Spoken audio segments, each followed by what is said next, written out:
Big area of focus. Rakesh Nangia, on the taxation front as well, simplification of GST, and you deal with this on a daily basis. Do you think that there is a lot of complication when it comes to the implementation of GST? And while the council needs to look at simplifying ways, the finance ministry to give a certain amount of direction on how A, the tax slabs can be brought down, B, there could be further simplification, and C, review the items that are falling under each slab, because at the moment the taxation on GST is very high, and when your overall objective is to put money in the hands of the end consumer, you cannot have such high taxation. See, GST has been under the continuous process of revamp since the GST came in 2017. Has been able to meet the expectation of the public at large. Has it been able to reduce Nirmala the Sitharaman, burden? hold on right there. I'm sorry about that interruption, but Nirmala Sitharaman is at the moment leaving. Those cavalcade of cars that you see on your screens have Nirmala Sitharaman. 11 a.m. is when she begins her speech.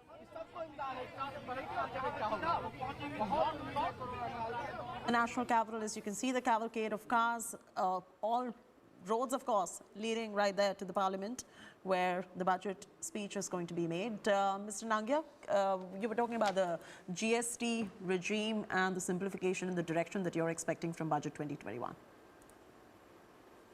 Direction, a little bit of direction may come from the budget, but ultimately the decision making will be with the GST Council. But yes, a statement by the finance minister reducing the peak rate from 28, making it downward, could be a welcome step if the FM is able to indicate that in the budget is concerned. The government is seriously considering, but having a 4 to 5 rates is actually a painful process. Actually, you tend to lose the charm, or you tend to lose the benefit from various form of taxes to GST if you still have a multi-fold of taxes are concerned, and in terms of filing of return is concerned. Lately, in last 1 year, substantial work has been done. Relief has been given in terms of people having a turnover of 5 crores or less to file less number of returns rather than filing a monthly returns. They can file a quarterly returns. So such type of relief has come given by the government and that is concerned. But the painful process, having a tax rate of such a high tax rate remains a very big thing, and not allowing a credit of a lot of items for the businesses is a very serious burden to them. I think that part of input credit should be uniformly, universally be applied and should be given to the businesses so that they are able to take the benefit of the input cost is concerned. So, and also, if you could, yes, go on. Sorry about the interruption. Finally, yes, what is the worrying matter again comes when the GST audit takes place, which is the process which is already starting now. I think the government needs to be very conscious and must give the direction. It should not happen. We go through the same painless process what happened in the VAT regime. When you're having a GST regime type of audits taking place from all over the state, I think that the government need to be very conscious not to harass, business should not get harassed to that extent. We should make it more smooth way of doing the audits of GST. So smoother way of GST implementation as far as the direct taxation is concerned. If you could just quickly tell us what your expectation would be. Do you want to see a revision in the existing tax slabs and some sort of an exemption limit to be increased in direct taxation? At the same time, would you see overall the taxation figures percentage going down? See, let me tell you one thing. One thing which I made a presentation to the FM also, to the CBDT, sorry. And what I want basically, your manufacturing taxes have come down to 15% for the new manufacturing industry. One of the session was that why can't you bring service sector into that also? When manufacturing can come to 15%, bring service sector, see the catalyst effect it is going to have it. Rightly said, your service sector contribute 56% to GDP. So we need to look into this, give this tax benefit rate coming to the industry, to the service sector was concerned. I do not expect any more changes on the manufacturing side because only the manufacturing has just come down to 15% in the last year is concerned. Couple of more important things, which as economic survey said it, innovation part, R&D part, we need to incentivize that actually. This incentive is going away on 31st of March 2021. The government needs to look into the extension of giving a weightage on the innovation or R&D expenses concerned. Do government need to bring back SEZ? I must tell you that India SEZ doesn't exist anymore from direct tax point of view. Worldwide, 4 in 5 countries have an SEZ. And India has said no SEZ practically has been there. So the SEZ concept must continue even from the direct tax point of view to give some incentives to them to incentivize manufacturing is concerned. And finally, I think the government must solve the challenging part on equalization levy. TCS is concerned. There are a lot of irksome matter. We have asked for government to give clarification on that. Hopefully, the government may come out and give some clarification on this concern. Try to sort out startup issues. Small startup issues are still there. Your eligible startup and recognized startup, there's a very, very big gap basically. And they are not able to take tax advantages because of this eligible part is there. The government needs to sort out these matters because startup. Since you're getting into the nuances of what the government needs to focus on, Rajiv Dubey also is with us in the studio. What are the kind of sector-specific formulations you'd like to see reforms coming in as well? I'd like to draw attention of our viewers to the hospitality and tourism sector, which is terribly hit in this pandemic as well. And what is the kind of revival would you like to see, say, in important sectors like infrastructure, agriculture, etc., but at the same time, the ailing ones like tourism and hospitality?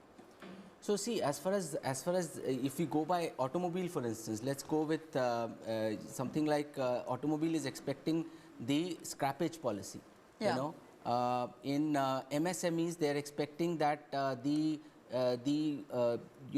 declaration of non-performing asset that definition cannot be deferred by from 90 days to something like 120 days or 150 days. Some of these initiatives are absolutely critical for these industries.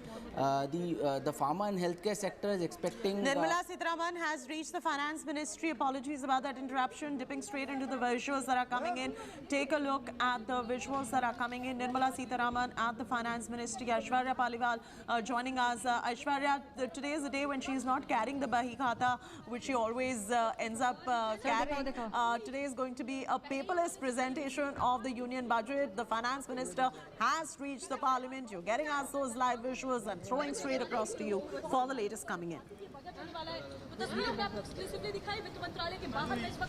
Chaiti, Nirmala Sitharaman just a couple of minutes ago has entered the Finance Ministry. Inside the Finance Ministry, she will be meeting with the CEA with all the officials. They will have a discussion, just a last minute discussion, and then around 9 a.m. is what we understand. The MOS Anurag Thakur will also be coming out. The CEA will be here, and she will come out. She will stand right here outside the Finance Ministry, and then she will move towards the Rashtrapati Bhavan. You rightly said this will be a paperless budget, but from what we understand, as a symbol, Nirmala Sitharaman will be holding some documents in her hand before she moves to the Rashtrapati Bhavan. A very crucial budget, a once in 100-year budget will be today. From what we understand, the government is now looking at pouring in a lot of money to help revive the economy. Back to you, Chaiti.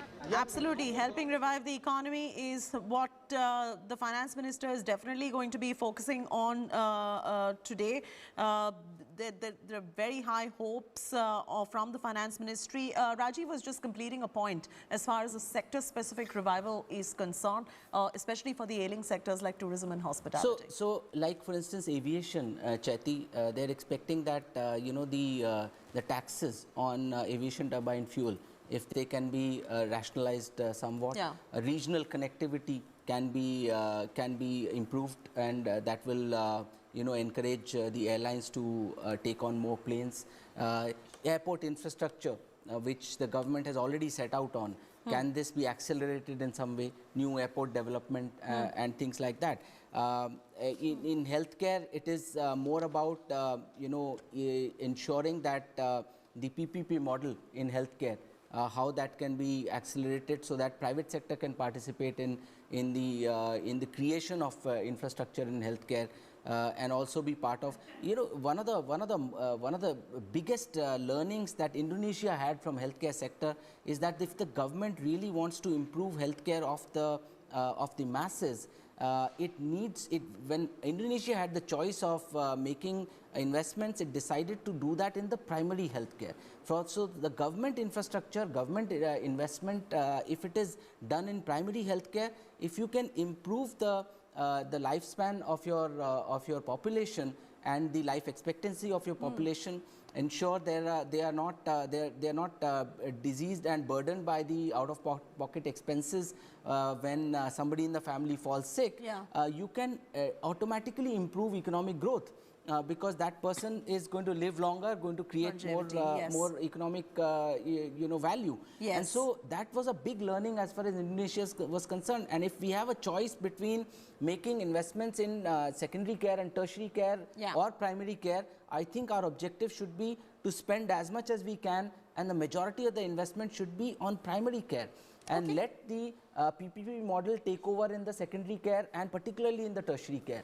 Right. Let me also draw viewers' attention to the farm reforms, and that's seen a fair bit of a pushback on ground, and that continues to define our news agenda as well. We do know what is happening. The farmers want repealing of the 3 farm laws as well. Dr. Jayjeet Bhattacharya is with us. Let's talk about reforms a bit here, Jayjeet. Jayjeet, since the government has seen such a pushback for these kind of farm reforms that have come in, is this going to be impacting some way the appetite of the government to bring in more reforms this time around? Is the government going to be once bitten, twice shy? What is your sense? I think the pattern of this government has been to bring in reforms early into their, into their regime in that sense. So I would believe that there will be more reforms coming in this year and not closer to the elections in 2024. So I believe there will be more reforms that will be coming in spite of the pushback. We had seen pushbacks for previous reforms also. And in spite of that, the government had pushed those reforms through. So I believe that the reforms will continue to come in, and that's very, very critical. There are a lot of things that we need to fix. And I'm actually very curious to know why this budget has been touted as a very defining budget by the finance minister. So I'm looking forward to what are the epoch-making changes that she is proposing. Perhaps this budget will give a peek into what are the reforms that are going to come in the next year or so. And therefore, I don't think reforms will be slowed down, and especially in the agricultural sector, which is such a large and important part of the country. And the manufacturing that depends on agriculture. So the agricultural ancillary industries that we're talking about, I think those are all extremely critical. And agriculture has been doing well in this country, fortunately. And the weather has been good in that sense. We have been getting the rains in the last year and this year and so on. So I believe reforms will be pursued in both agricultural and non-agricultural sectors. I think one large issue that also needs to be resolved is the free trade agreements that I think some of the co-panelists also mentioned. And I think there needs to be reform, not in terms of legislation, but just getting these agreements in place. Otherwise, it will be left out.